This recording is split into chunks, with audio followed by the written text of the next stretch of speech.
Translation and purport by Divine Grace, S.C. Bhaktivinoda Swami Prabhupada. If one is an expert in Sanskrit, they would know that just a slight change of a little dash on A changes from Nalini to Nalani. So A and A. So that's why sometimes when we say Nalini, Nalini, you kind of get confused, but that is Sanskrit for you. So here it is said in the translation by Prabhupada, by Srila Prabhupada, the two doors named Nalini and Nalani should be known as the two nostrils, and the city named Surabha represents aroma. The companion spoken of as Avaduta is the sense of smell. The door called Mukhya is the mouth, and Vipana is the faculty of speech. Rasagya is a sense of taste. Purport by His Divine Grace, S.C. Bhaktivinoda Swami Prabhupada. The word Avaduta means most free. A person is not under the rules and regulations of any injunctions when he attains the stage of Avadut. In other words, he can act as he likes. This Avadut stage is exactly like air, which does not care for any obstructions. In the Bhagavad Gita 6:34, it is said, Chanchalam hi manasa Krishna paramati balavad dhridham tasyaham nigraham manye vayur eva sudas karanam. The mind is restless, turbulent, obstinate, and very strong. O Krishna, and to subdue it seems to me more difficult than controlling the wind. Just as the air or wind cannot be checked by anyone, the two nostrils situated in one place enjoy the sense of smell without impediments. When the tongue is present, the mouth continually tastes all kinds of relishable foodstuffs. Om Jnana-Timirandasya Jnananjana Salakaya Chakshurumritam Yena Tasmai Sri Guruve Namaha Panchakalpa Trubhyascha Kripa Sindhu Vyecha Patitanam Pavanebhyo Vaishnavyo Namo Namaha. Jai Sri Krishna Chaitanya Prabhu Nityananda Sri Advaita Gadadhar Shivasati Gaur Bhakta Vrinda. Hare Krishna Krishna Krishna Hare Hare Hare Rama Rama Rama Hare Hare.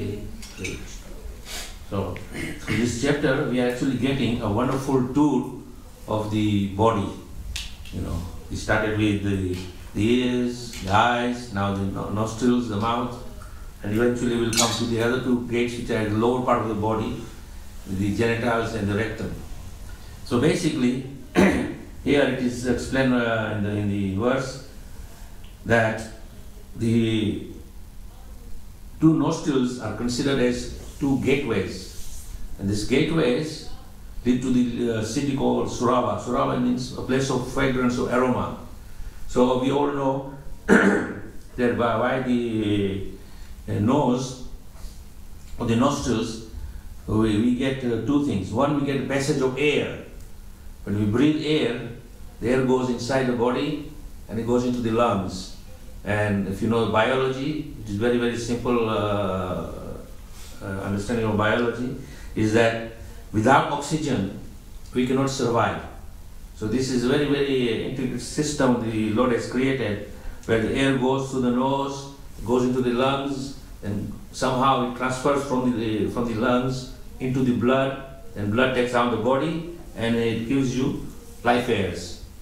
Now the second function of the nose is, beside taking the air inside the body for sustenance, it brings aroma. Now how is aroma carried?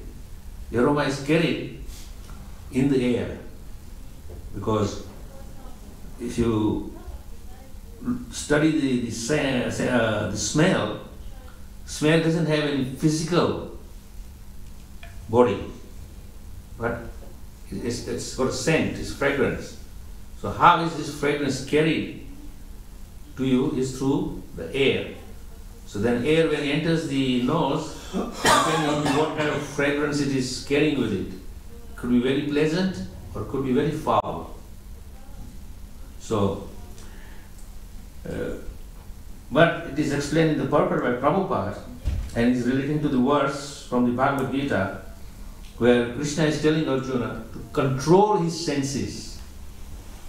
And Arjuna is saying that the senses are so wild and uncontrollable that it is easy for me to control the wind with my power of archery, but to control senses is impossible. So here it is likened the power of the smell as avadut. Avadut means it's completely free from any rules, regulation, any condition. It is beyond the control of anything. It's complete liberty to do what it likes. And the fragrance, when it or aroma, when it emanates from some object, it can travel anywhere, in any direction. There is no restriction. It will find its way somehow and proceed wherever it wants to go. Now sometimes it will come to us and we have a very nice fragrance. We say, wow, it's so pleasant. But the aroma or the fragrance doesn't decide that I will go down this path, I will go to this person or this person or this person. It goes everywhere. Whoever is there, they get it.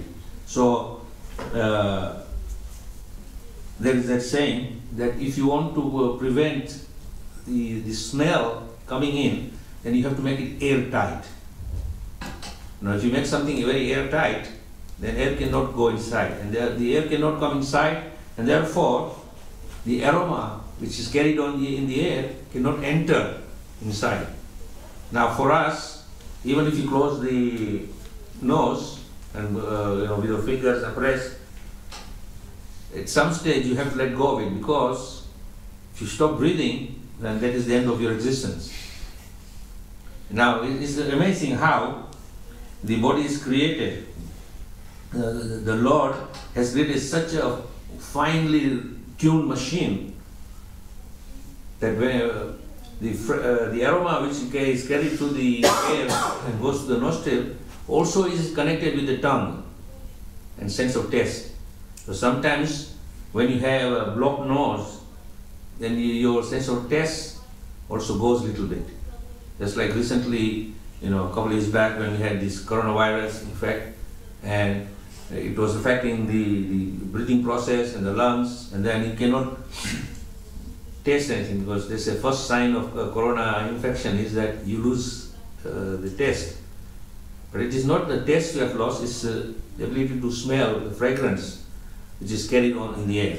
Anyway, the point is that this body is very finely tuned, and it's mentioned here that the airs are free to move anywhere and everywhere.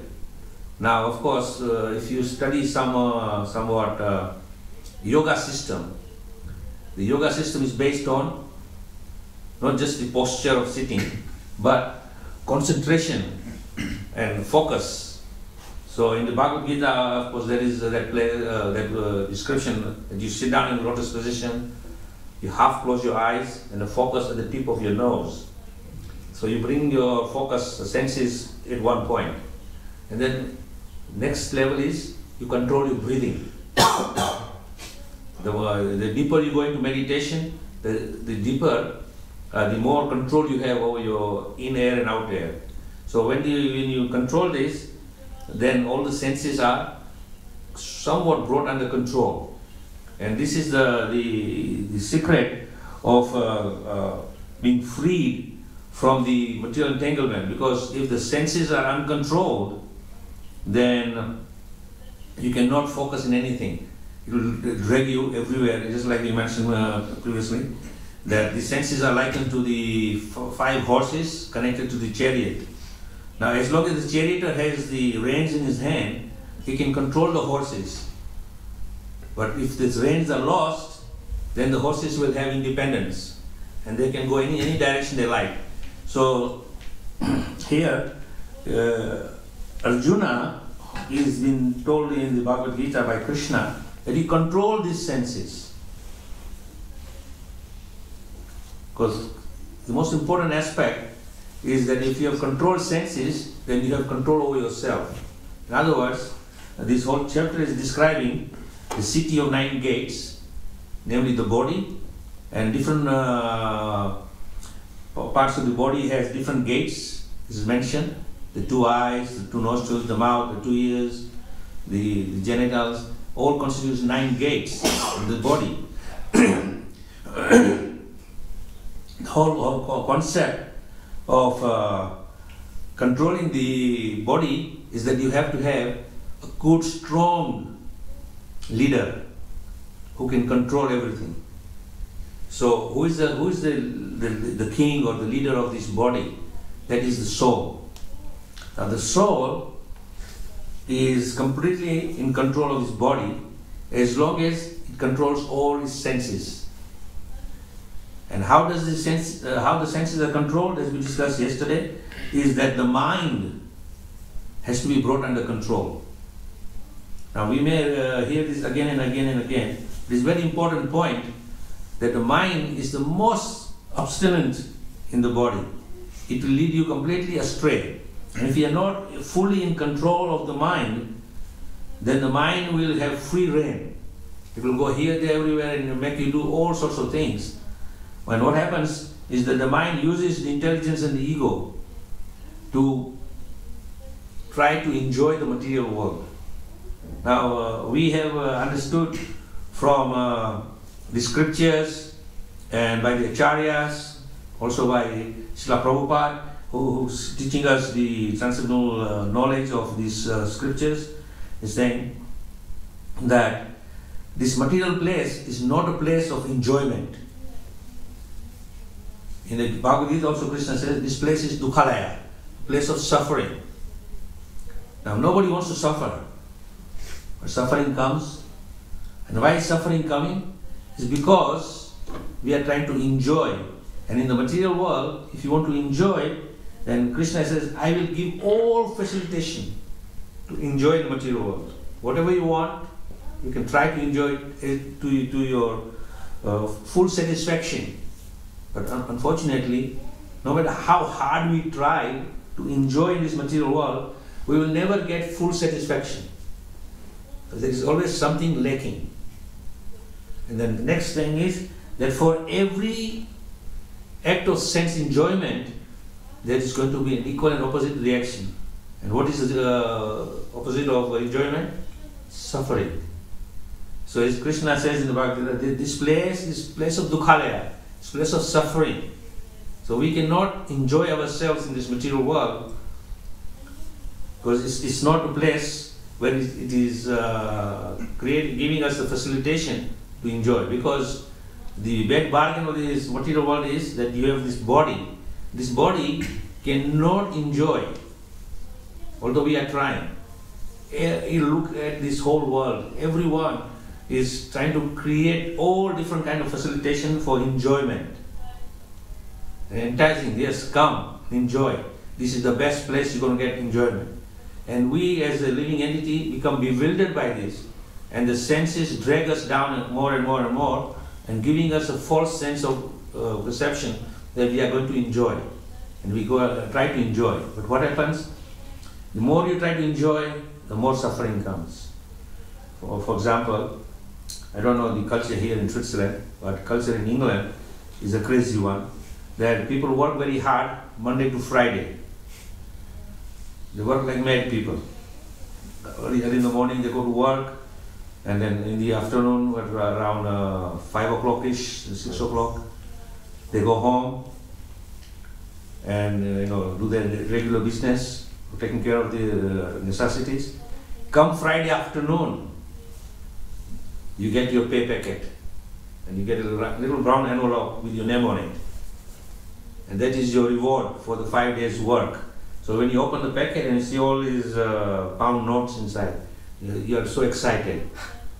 Then you put that in your pocket. And the next thing you go, on Saturday, you wait for the Saturday. And Saturday night comes, I worked very hard for this. I have the money. Let me go and enjoy. So everybody heads downtown. And especially in central London, which is an area called Soho, where we have a beautiful temple of Radharani Ishwara. And Radharani Ishwara particularly decided to come there because he knows that this place here is the embodiment of the center of the universe of Maya, where sense gratification is in every nook and corner. You find all levels of sense gratification available in Soho State. I don't know if you've been there, but I don't advise you to go there. It's not a wonderful place. But the devotees do go out on Saturday night after Gora Arati. They have a very fired up, enthusiastic Gora Arati, and then they come downstairs and into the streets, and just less than 50 meters, you are right there on Oxford Street. And then we go down Oxford Street, go to Piccadilly Circus, and make a whole big circle with Harinam. And all the people who have come with their money, which they have earned from Monday to Friday, now they sing, I am going to enjoy. And they try to enjoy. And what happens in their bewilderness or their anticipation of enjoyment, this precious money which they have earned through hard work is spent away. They just go to the bar, they drink like mad people, like there's no tomorrow. And then around 10 o'clock at night, you find all these people walking legless, drunk, completely mindless, and some are falling over, and they don't know what, they're completely senseless. And they think they are enjoying. And some of them, of course, I'm not going to go into details, but some of them, because they're drunk so much, they start vomiting. And they are lying on the side of the street in their own vomit. And some cannot control their bowels and their bladder, so they pass urine and stool in the clothing. They are lying there. And nobody comes past and says, oh, this poor child is suffering, let me help this. No, they don't care because they are also completely in illusion. They're trying to enjoy the sense enjoyment. And what happens?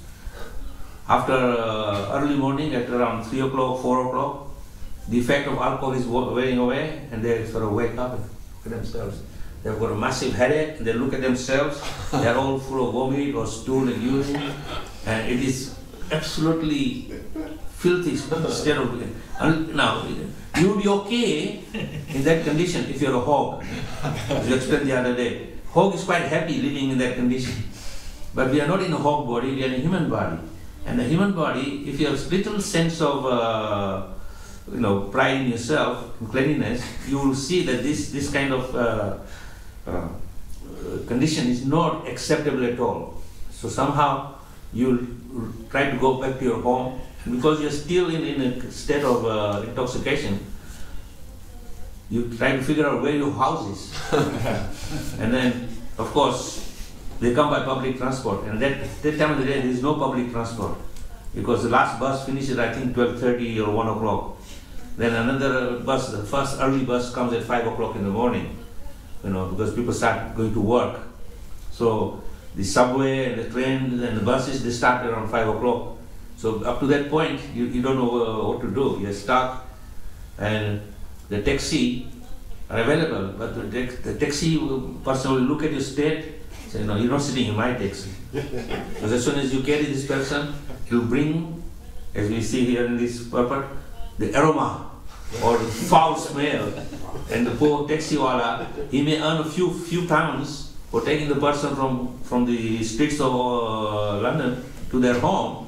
But after that, he's going to spend hours cleaning the taxi so that it smells fresh and nice. Otherwise, the next passenger will open the door. No, I'm not taking this taxi because nobody wants to sit in that kind of foul smell. So this whole sense of enjoyment is not there.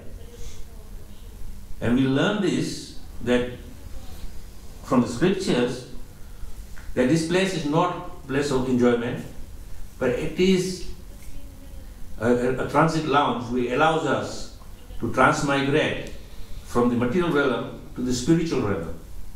Now, when we are transmigrating from the material world to spiritual world, then we are in an intermediate position. And by Krishna's grace, He gives us a facility which allows us to make preparation to transfer ourselves from the material world to the spiritual world.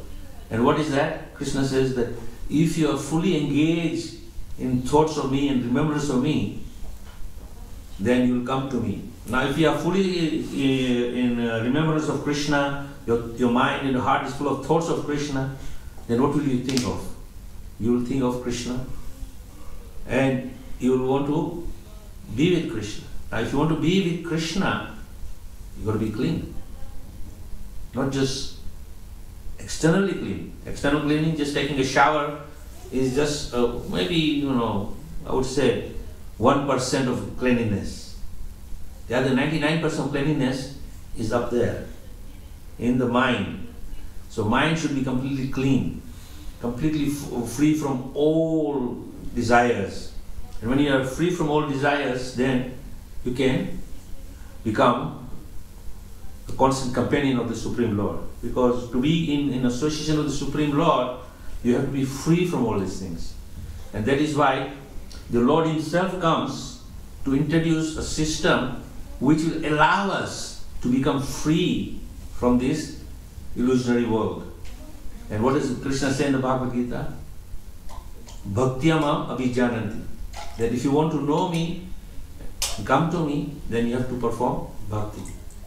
Then in the 10th chapter or the 10th verse, Krishna says, Tesam satatam yuktanam bhajatam priti purava. That if you worship me with bhajatam, worship me, how? Priti purvakam. Now the priti is a very precise Sanskrit word of loving exchange with the Lord. Now in the material world, love means lust. And lust means try to gratify yourself by enjoying other person's body. In a normal world it will be man and a woman, but now we have gone completely overboard. We have started doing these LGBTQ+, Q+, Rainbow Plus, it just goes on, and you want to be recognized for all sorts of bodily designations. But there is only two designations in this world. Either you are male or you are female. There is no in between. But people are so confused and their minds are completely disturbed, so they cannot recognize what they are. Even though the body is very clearly designating that you are a male and you are a female. Anyway, we won't go into that part. But the point is that Krishna is giving us this, and this bhajatam, priti is a very defined form of loving exchange for the Lord by worshipping Him. Now how do we worship the Lord? So this, of course, Rupa Goswami has given us very nice descriptions in the Nectar of Devotion. The whole book, Bhakti Rasamrita Sindhu, the relishing the nectar of devotion is given to us by Rupa Goswami. And Prabhupada is giving a definition of devotion. Devotion means one engages in the service of the Lord without any motivation, without any contamination, without completely pure and free from any expectation. As soon as you have some expectation from rendering any service, then it is not devotional service. It is just kind of say material mundane activity of getting paid for your work. Now it could be not just paid in terms of money, it could be paid in kind. Someone says, you come and do some work here and we'll give you some food.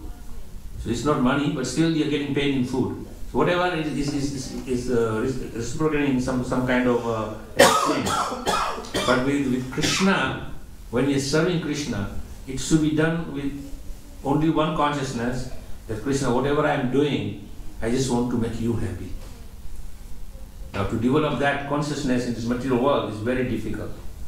Because from the very beginning of our existence, we have been trained to have exchange. If I do something, you must give something. If I don't get something, then I don't do something. Even if your close family members, friends, still you will have some expectation of some exchange between the two. It's nothing is done without any expectation.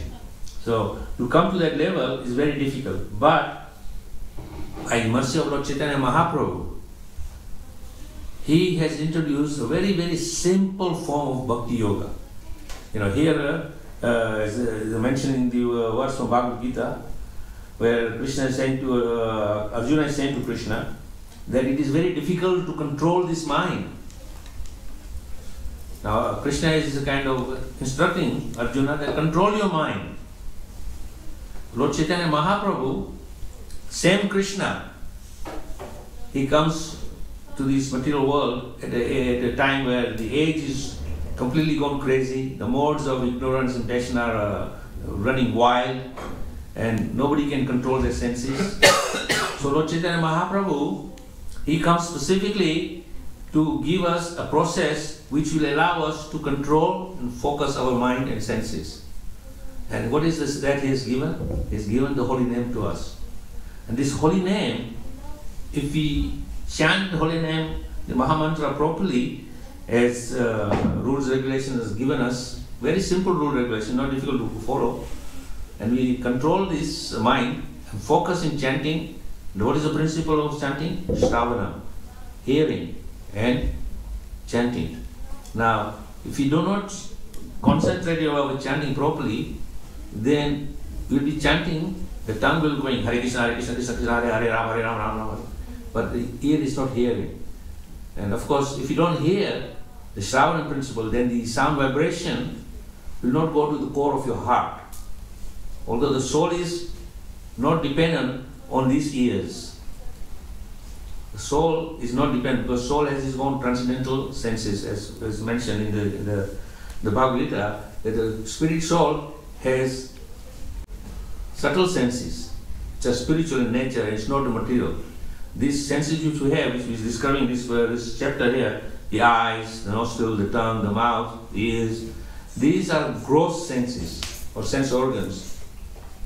But the sound vibration which goes to the core of the heart, that which is pure. Now the holy name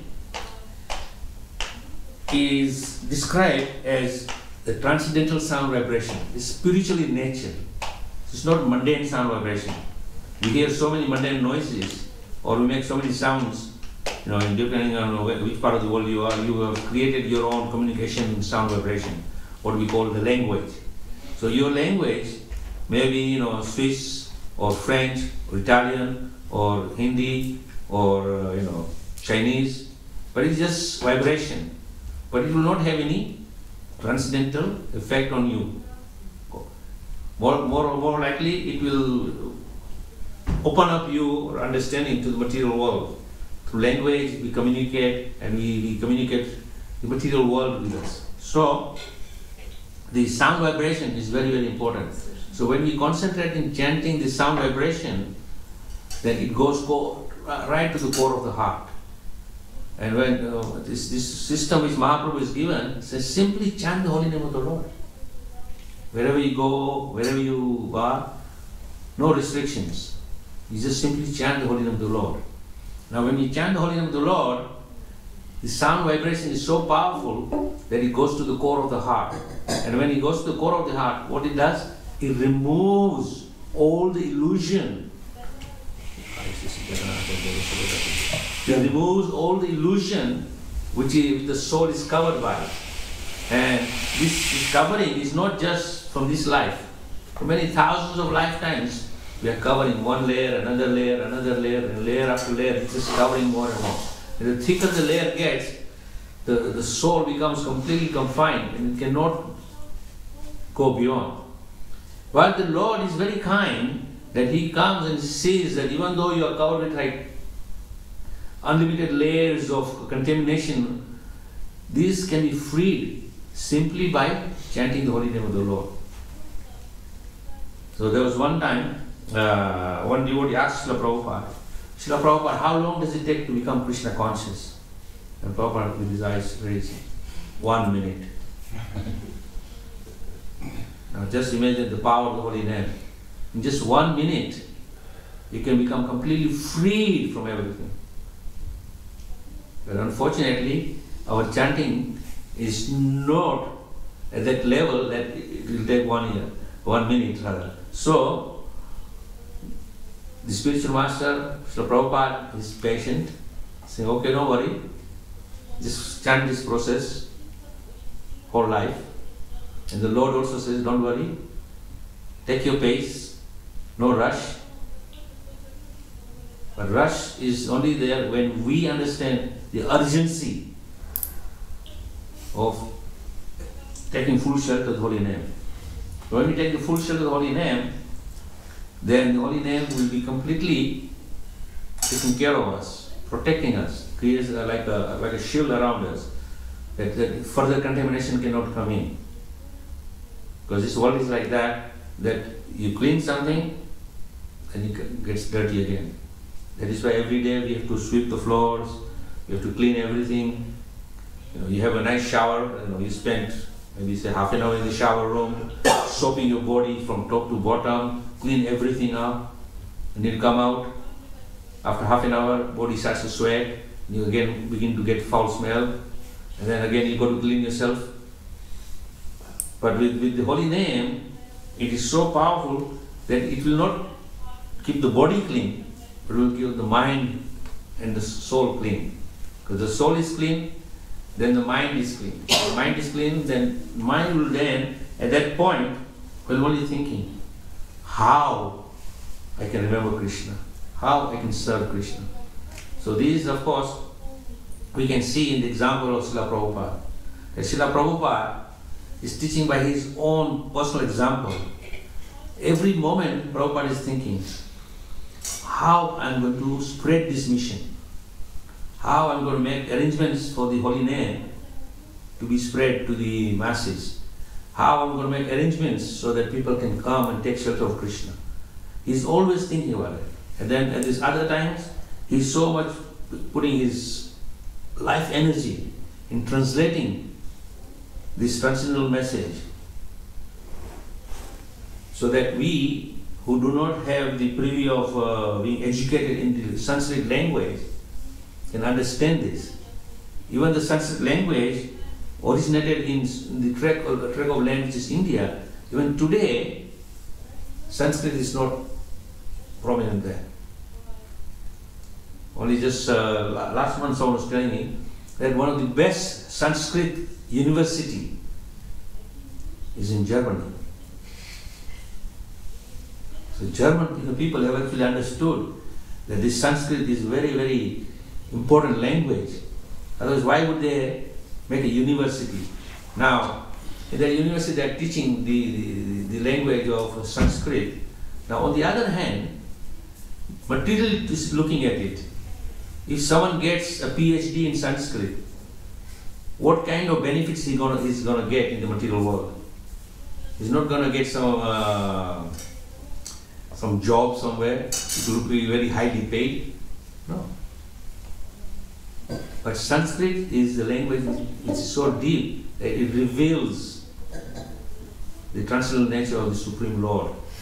So of course we are unfortunate that we don't have the time or energy to learn Sanskrit, but we are very fortunate that Srila Prabhupada took the trouble to translate these things in the language which you and I can understand. And after Prabhupada translated his books into English, immediately he had many disciples from different parts of the world. So he picked up the scholars from those disciples. So now you translate this book in your language. So now, by the instructions of Prabhupada to his disciples and devotees who have joined Krishna consciousness, who are expert in different languages, are translating into all the local languages. So there are some like 80 different languages in this world where this knowledge can be very easily understood by every person. There's hardly anyone who cannot understand this. So Prabhupada is making so much arrangement. By Lord Chaitanya's will, he came specifically to distribute this mercy to all, and we have to accept this completely. And what is my take from this verse is that we have to become avadut. Here it is explained in the purport by Prabhupada. The avadut is like air. It's free to go anywhere and everywhere. There's no restrictions. Air can go anywhere. And the beauty of the air is it can carry all sorts of fragrances, good or bad. But here, when we take this is our understanding, that we become avadut in the sense that we become like air, but we don't carry any foul smell. We carry the fragrance of the lotus feet of the Lord. We carry the message of the Lord. And when we become an avadut like that, then we can go anywhere and everywhere and won't be affected by anything external. You won't be attracted to anything. We'll be protected by the Supreme Lord and the Holy Name. And we can go and do our business to spread, as Lord Chaitanya Mahaprabhu himself instructs, Yare Deko Tare Kaho Krishna Upades, wherever you go, whoever you meet, spread this message to everyone. And all we have to do is to spread this message to everyone. Why we have to spread this message? Because we have to look at ourselves and say, some person out of his kindness gave this message to me and opened my eyes to this transcendental spiritual world, and I came to take shelter of Krishna. So I have now taken shelter of Krishna. I'm not going to be greedy. I go to distribute that. The more you distribute, the more you become, the carrier of the message of the Lord. And the more you carry the message of the Lord, then what happens? Krishna says that in the Bhagavad Gita, that there is none more dear to me than one who spreads my message. So when you spread the message of the Supreme Lord to everyone, we become very, very dear to Krishna. And when you become dear to Krishna, then you become very close to Krishna. Because Krishna keeps those who are very dear to him close to his heart. So if you want to become very close to Krishna's heart, then that's what we do. We spread the message. Now when he's saying Avaduta here, means he's free of everything. Means we really have to become a genuine Avadut. And the example is given of the most transcendental Avadut is Lord Nityananda, none other than himself.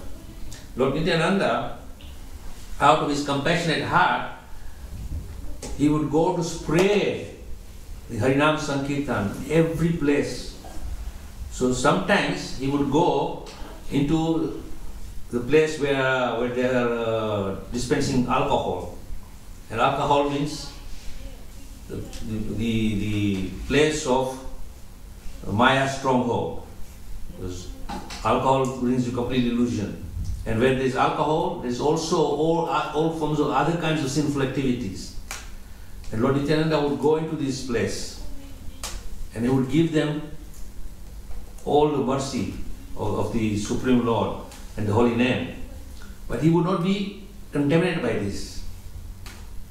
Now if you and I went in there, thinking, I am a follower of Lord Chaitanya Mahaprabhu, Lord Nityananda, in the spirit of Lord Nityananda, I am going to go and preach and give this message to the places of the stronghold of Maya's domain, you'll probably come out more contaminated than pure in heart.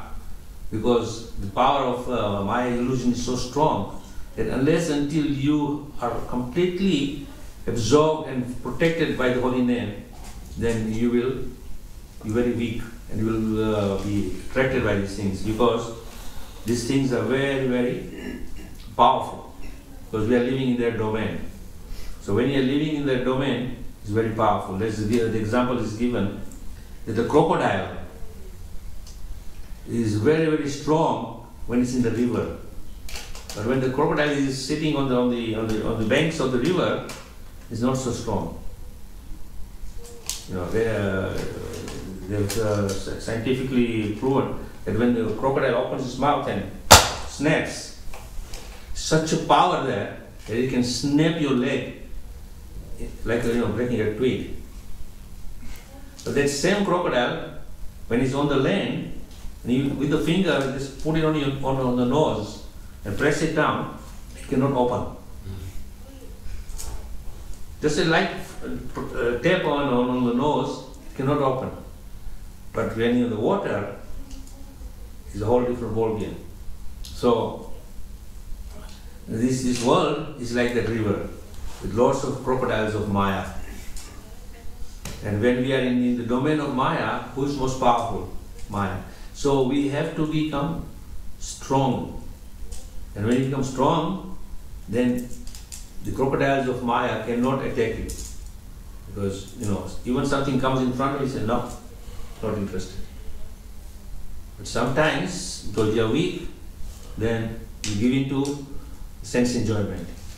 And all of us have gone through different allurements in this world, and in a moment of weakness, we kind of fall prey to it.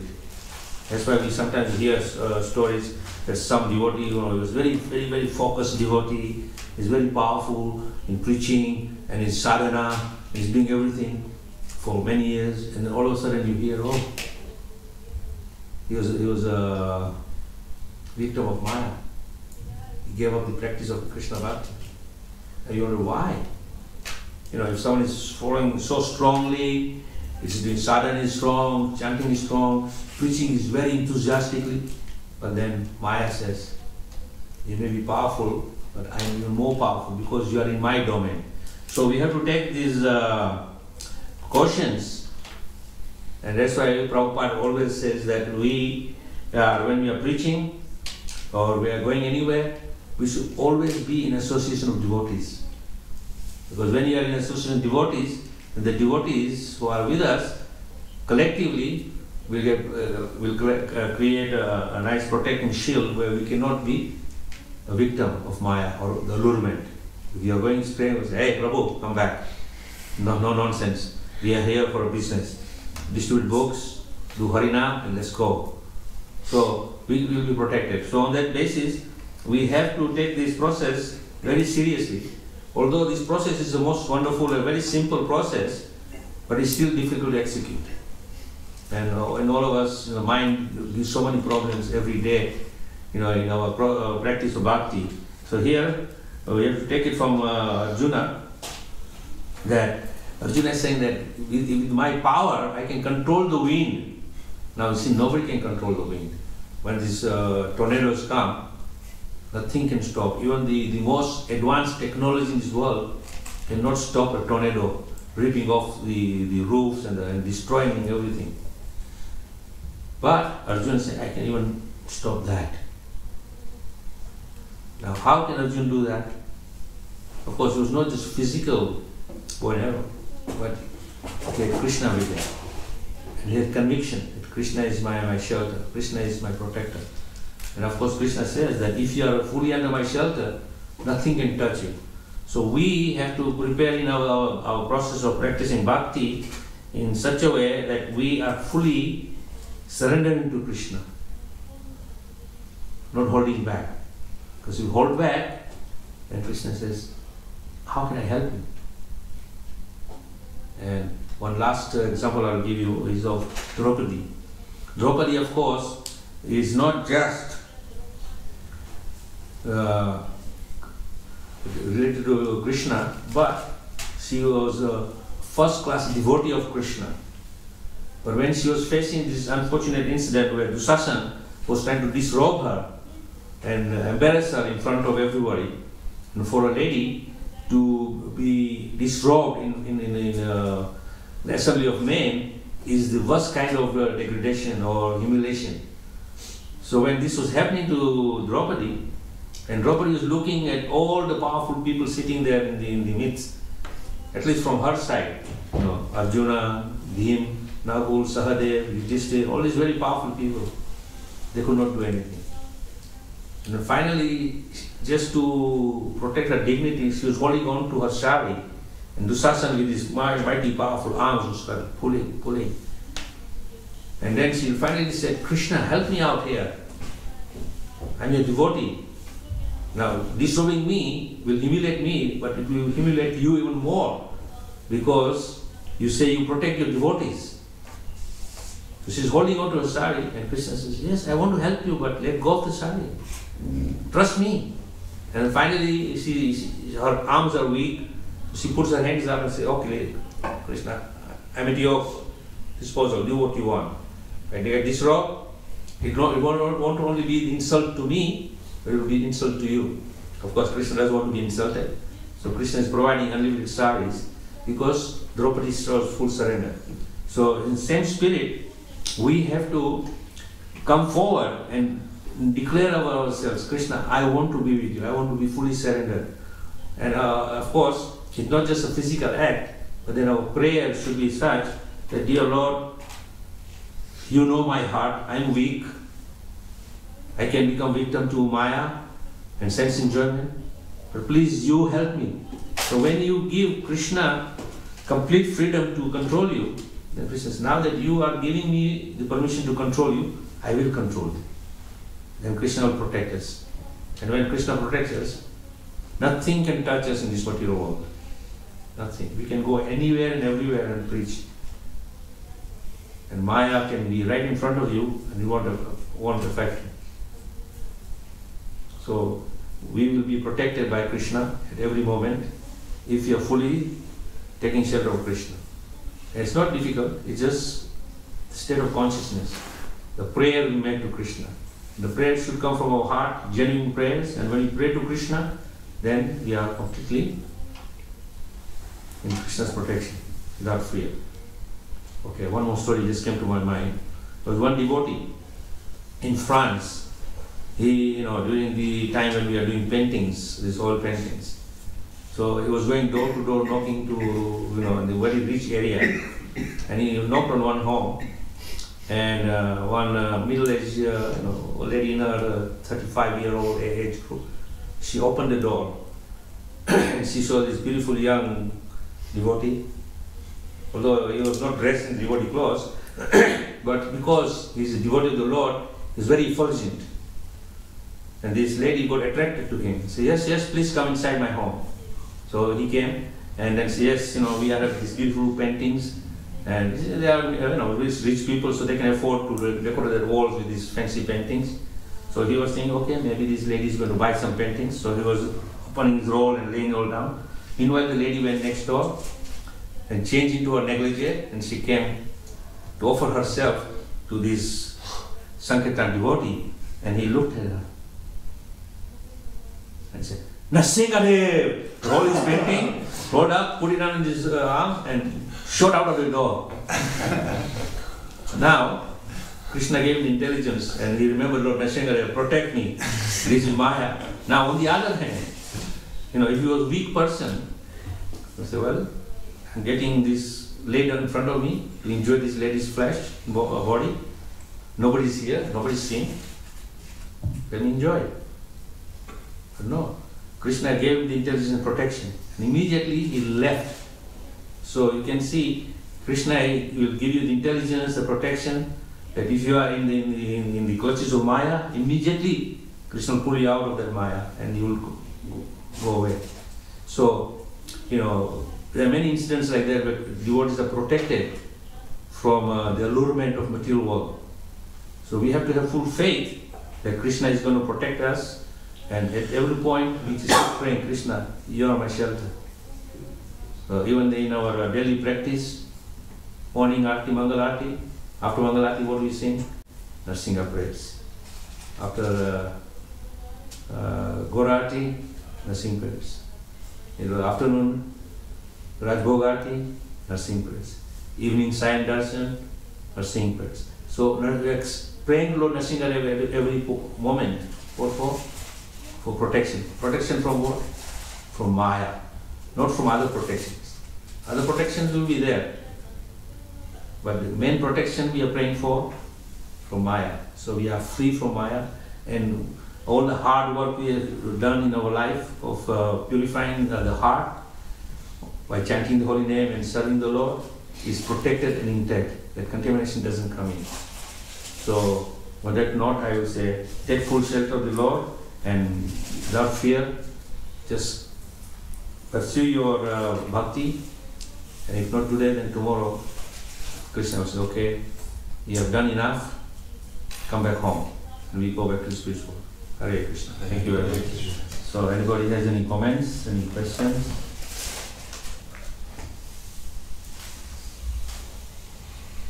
I have a question. Yes. How do you know that you were chanting properly? How do you know when you're chanting properly is that your desire to chant more increases.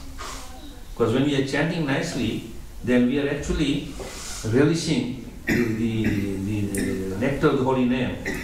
And when we are relishing the nectar of the holy name, then you want to chant more. But otherwise, if you are not developing taste for chanting more, then you know that chanting is not good.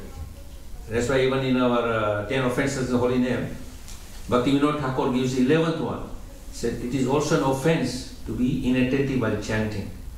So what happens to us is that when we are chanting Hare Krishna every day, we put our hand in our japa mala and start chanting Hare Krishna, Krishna Krishna, Hare Hare, Hare Ram, Ram Ram. So the beginning is little focused, and after a while become Hare Krishna, Krishna Krishna, Ram Ram, Hare Hare, Krishna Krishna, Ram, Hare Hare. And you are completely killing the Mahamantra and chanting too many Hares or Ramas or Krishnas, and you're not focusing. Because you're not focusing, then you're not having the full impact of the 16 syllable mantra. And very quickly, you are just focusing when I finish my 16 rounds. So when you are in that state of consciousness that I want to finish my round so quickly, then that means you think that it is just another service you want to finish and it's done. No. Chanting should be done in such a way that you relish it more and more. And even if you finish your 16 rounds and you have so much time, then you chant more rounds. And any time you have a free moment where you are not engaged in any particular service, then what should you be thinking? Okay, I have free time. What do I do? That's why I relax. No, you chant. If you're not chanting, then you pick up one of the books, Bhagavatam or Chaitanya Charitamrita, Bhagavad Gita, and you read. And the reading or chanting. So you're not, then it means that your chanting is good, you're developing taste for it. But as soon as you begin to think, oh, I've done and dusted my duty for the day, and then I have a whole afternoon free now, I can do anything I want. And then of course you can do anything you want. Krishna is not going to stop you because devotion is something which we give from our heart. And Krishna is not forcing this to us. So when we actually develop a taste for bhakti, then we don't want to be separated from bhakti. So our chanting should be done in that way that we are fully concentrated in chanting. Otherwise, I say our chanting becomes like driving.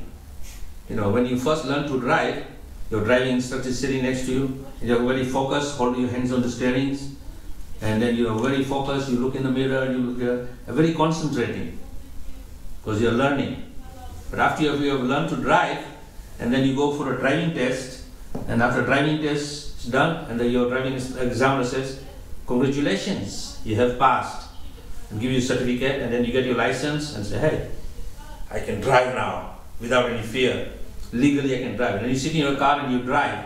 Do you think about shifting the gears from one gear, first, second, third, fourth gear? It just becomes automatic. You don't even think about it. You're just driving and it becomes second nature to your driving. You're not concentrating. That is because you are an automatic pilot now. You don't need to think to drive. Or another example is like bicycle. When you're riding a bicycle the first time, you are so conscious of balancing and control. But once you have learned, then you are not thinking about balancing. It just becomes second nature. So our chanting becomes like that second nature, then we are in trouble. Because then it becomes automatic pilot chanting. But we have to focus every moment we are chanting. And the whole idea is Sravanam, Kirtanam, Vishnu Smaranam. So when we are chanting and hearing the holy name, then you are remembering the Lord. That is the secret. So the more you try to remember the Lord every time you are chanting, then your chanting becomes more powerful because it is actually taking the effect of cleansing the heart. And then you relish more. Otherwise what happens is that generally you stick your hand in the japa mala, you're walking around, Hare Krishna, Hare Krishna, Krishna Krishna. Oh, it's nice day, Ram, Ram, Ram. And then you're wandering all over the place. Then you say, oh, I got to make the flower garlands, Hare Krishna. So you think of flower, although flower garlands are for the Lord, but still you are distracting from the chanting. Because chanting time, the mind should be completely focused on hearing the sound vibration. Otherwise, your mind will wander all over the place. If the mind is wandering, then the sound vibration will not take the desired effect of cleansing the heart. And when cleansing the heart takes place, then we are happy people. You actually relish, you won't live for a moment without chanting. You know, our chanting should become like our breathing. If you stop breathing, you are in trouble. If you stop chanting, you are in trouble. Okay? Hare Krishna. Jai Srila Prabhupada ki jai. Holy name ki jai. Jai Guru Srila Prabhupada ki jai. Go Premanand. Atmanivedana Swami Maharaj ki jai.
Хотели чернявы, а я ее нету, да? Вот вам я оставил, да?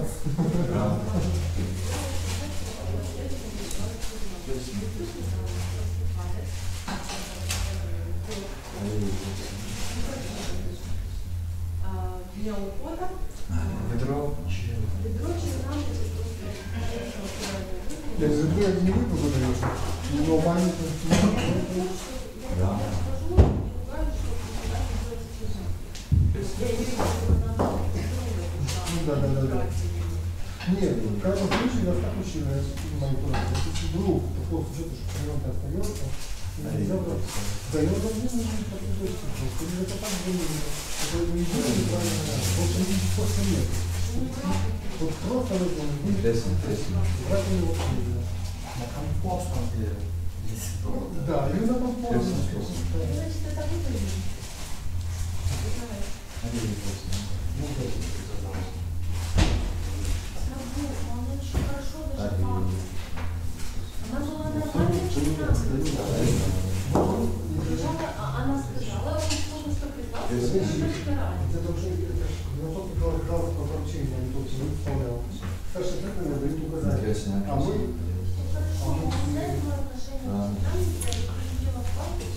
А вы иногда? Ну ладно, разберемся.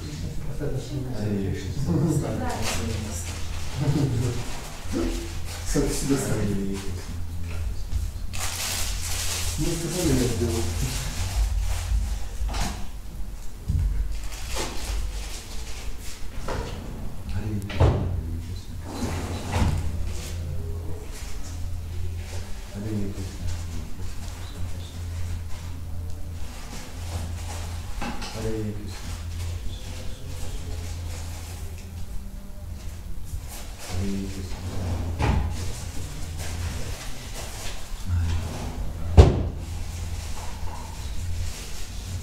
Krishna, Krishna.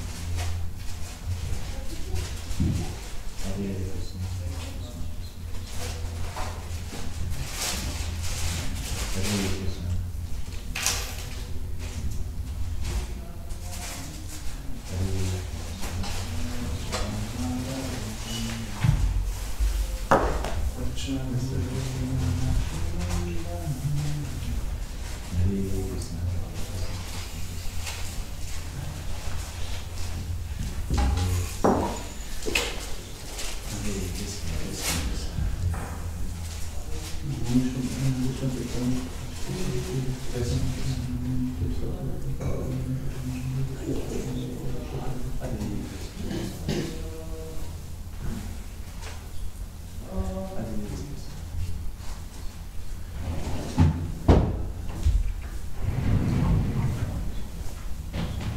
Krishna, Krishna.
Before the dance, I have a question.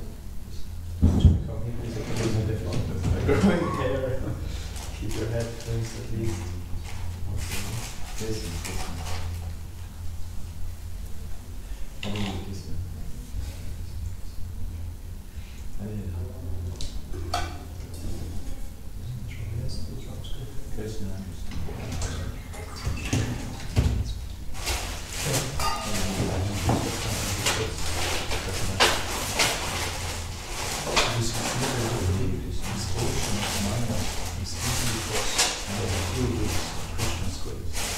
This is our business. To submit to the vision of society, we have perspective in the times Krishna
Krishna, Krishna.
Hare Krishna.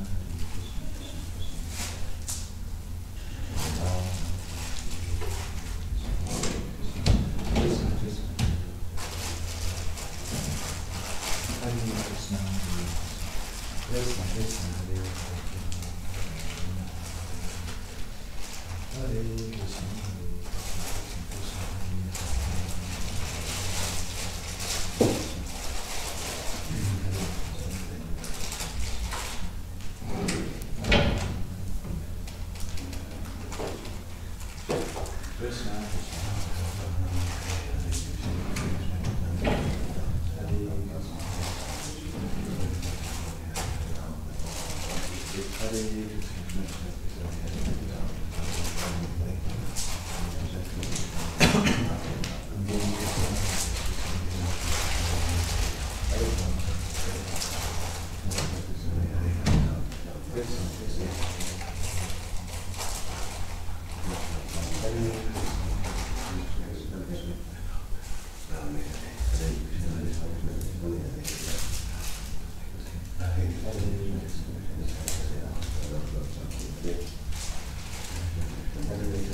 Krishna, Krishna.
Thank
you.